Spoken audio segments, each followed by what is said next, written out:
In this video, we are going to try to look a little at how the coding structure is in a project that is generated by the code generator. Before we start, I would like to ask if you guys have ever tried to be in a situation where you started up a project, you used the normal way of structuring a Django project, and suddenly you found yourself in a position where you had files that were thousands of lines long, and it was very hard to actually navigate within the code, and suddenly to restructure the whole thing and spend a lot of time on that. That's exactly what I've tried to avoid the way I handle the code structure in the generated code, and let's take a look at it. The first level here, which is the project level, is kind of like you could expect. You have accounts, you have the different apps that was created, customers, order handling, orders, products, and then you have some standards, which is basically the bookmarks, the action log, the file and comment and image attachments are in there. You have some standard templates. And let's go into one of the apps that were generated. Let's take products, for instance.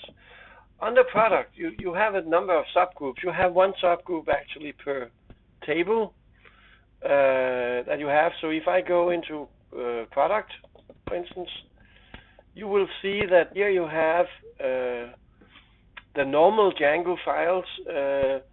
If I, for instance, edit forms,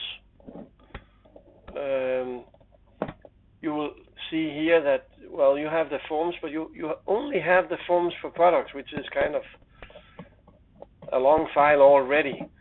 You have views, you have models, etc., but only for the products. You also have 4 other extra files that I will cover in a separate video.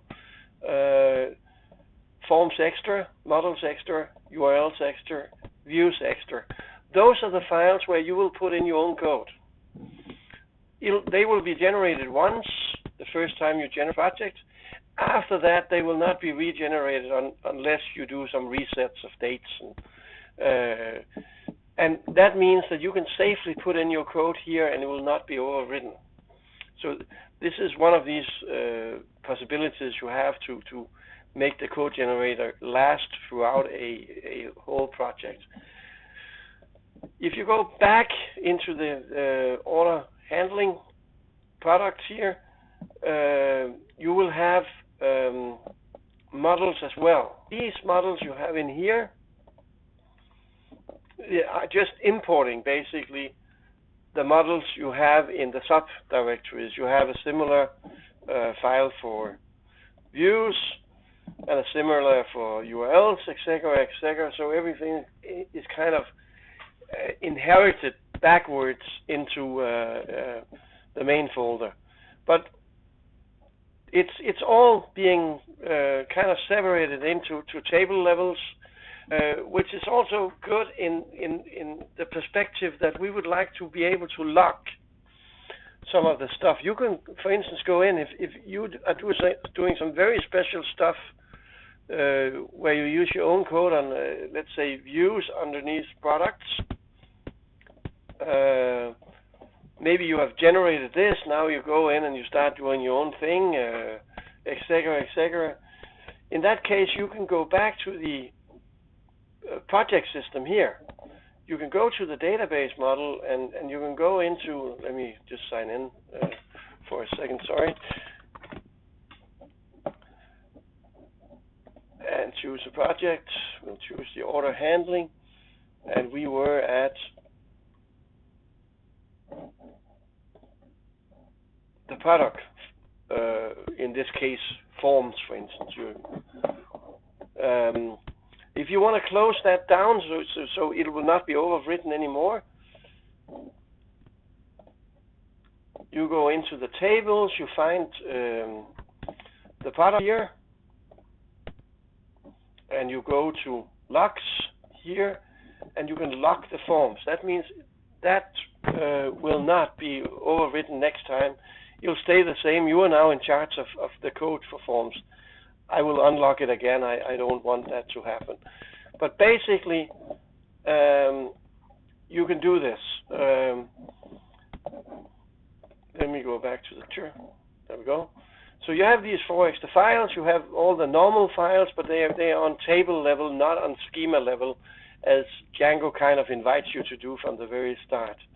Another thing that I changed in order to make it a little more detailed is inside the order handling itself. If you look at the setting files, or the setting file here, you will see that it's not very big. Instead, I have a subsetting directory where I have a ton of other files. Let's take a look at those. So the subsettings here consist of a number of the contents of the normal settings files. Let's take emails, for instance, here. You will see, well, here are the email settings, etc., etc. So I split the setting files up as well. And I did that for 2 reasons. Reason number 1 is that, well, I like to have smaller units. So it's easier to maintain that way. Secondly, in the case of emails, you might have a couple of email files. So you can change the provider for mail service, etc., etc. So instead of having a bunch of big, large setting files, it's easier just to be able to rename maybe 2 or 3 email files, and depending on which one you want active. So that's another reason for splitting these things up. I hope this gave you at least small idea about how the structure of a project that is generated by the code generator actually works. Thank you very much for listening.